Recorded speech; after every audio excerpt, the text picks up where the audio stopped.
Kerala Blasters ground മാറ്റേണ്ടിവരും, പരിശീലനത്തിനായി Prithviraj സുകുമാരന്റെ club. ഇപ്പോൾ കേരള ബ്ലാസ്റ്റേഴ്സിനെ ആശയക്കുഴപ്പത്തിലാക്കുന്ന ഒരു റിപ്പോർട്ട് ആണ് കേരളത്തിൽ നിന്ന് പുറത്തുവരുന്നത്.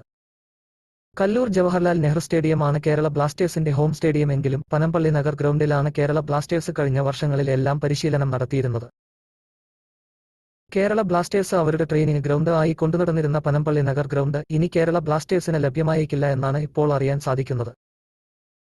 ഇതിന്റെ കാരണം സൂപ്പർ ലീഗ് കേരള ക്ലബ്ബുകളായ ഫോഴ്സ കൊച്ചിയും തൃശൂർ മാജിക് എഫ്സിയും അവരുടെ പരിശീലനങ്ങൾക്കായി പനമ്പള്ളി നഗർ ഗ്രൗണ്ട് ആണ് നോക്കിവെച്ചിരിക്കുന്നത്. ആരംഭിക്കാനിരിക്കുന്ന പ്രഥമ സൂപ്പർ ലീഗ് കേരള സീസണ് മുന്നോടിയായി ടീമുകൾക്ക് പരിശീലനം നടത്താനാണ് പനമ്പള്ളി നഗർ ഗ്രൗണ്ട് പ്ലാൻ ചെയ്യുന്നത്.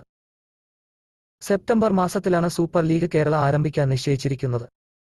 അതുകൊണ്ടുതന്നെ വരും ആഴ്ചകളിൽ ടീമുകൾ പരിശീലനം ആരംഭിക്കാനാണ് സാധ്യത. ഈ സാഹചര്യത്തിൽ പരിശീലനത്തിനായി കേരള ബ്ലാസ്റ്റേഴ്സിന് പുതിയ ഒരു ഗ്രൗണ്ട് കണ്ടെത്തേണ്ടതുണ്ട്. 6 ടീമുകളാണ് പ്രഥമ സൂപ്പർ ലീഗ് കേരള സീസണിന്റെ ഭാഗമാകുന്നത്. ഇവയിൽ നടൻ പൃഥ്വിരാജ് സുകുമാരൻ ഉടമയായ ടീമാണ് ഫോഴ്സ കൊച്ചി. മുൻ കേരള ബ്ലാസ്റ്റേഴ്സ് താരം സി കെ വിനീത് ഉൾപ്പെടെയുള്ളവരെ സ്വന്തമാക്കിയിട്ടുള്ള ടീമാണ് തൃശൂർ മാജിക് എഫ്. ആദ്യ സീസൺ ആയതുകൊണ്ട് തന്നെ ടീമുകൾക്ക് എല്ലാം തന്നെ മികച്ച പരിശീലനം ആവശ്യമായി വരും.